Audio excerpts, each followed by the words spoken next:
بسم اللہ الرحمن الرحیم۔ السلام علیکم صلی اللہ علیہ وآلہ وسلم۔ ارشاد باری تعالیٰ ہے، اے پیغمبر صلی اللہ علیہ وسلم، کفار سے کہہ دیجئے کہ جن کو تم اللہ کے سوا پکارتے ہو مجھے ان کی عبادت سے منع کیا گیا ہے۔ یہ بھی کہہ دیجئے کہ میں تمہاری خواہشوں کی پیروی نہیں کروں گا، بالفرض ایسا کروں تو گمراہ ہو جاؤں اور ہدایت یافتہ لوگوں میں نہ رہوں۔ کہہ دیجئے کہ میں تو اپنے پروردگار کی دلیل روشن پر ہوں اور تم اس کی تکذیب کرتے ہو۔ جس چیز یعنی عذاب کے لیے تم جلدی کر رہے ہو وہ میرے پاس نہیں ہے، ایسا حکم اللہ ہی کے اختیار میں ہے، وہ سچی بات فرماتا ہے اور وہ سب سے بہتر فیصلہ کرنے والا ہے۔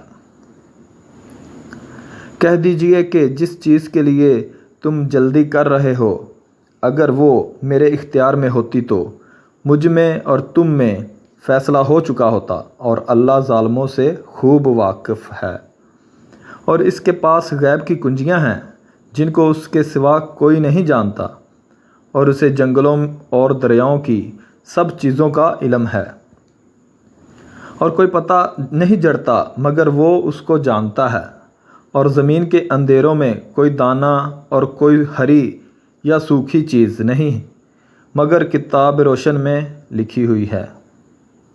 اور وہی تو ہے جو رات کو سونے کی حالت میں تمہاری روح قبض کر لیتا ہے، اور جو کچھ تم دن میں کرتے ہو اس کی خبر رکھتا ہے، پھر تمہیں دن کو اٹھا دیتا ہے تاکہ یہی سلسلہ جاری رکھ کر زندگی کی مدت معین پوری کر دی جائے، پھر تم سب کو اس کی طرف لوٹ کر جانا ہے۔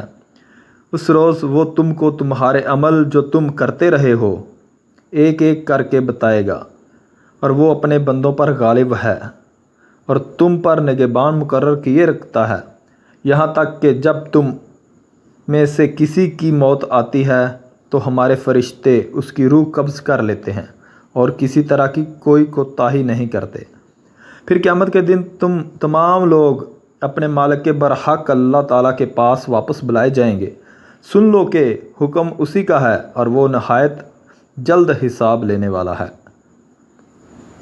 اللہ حافظ۔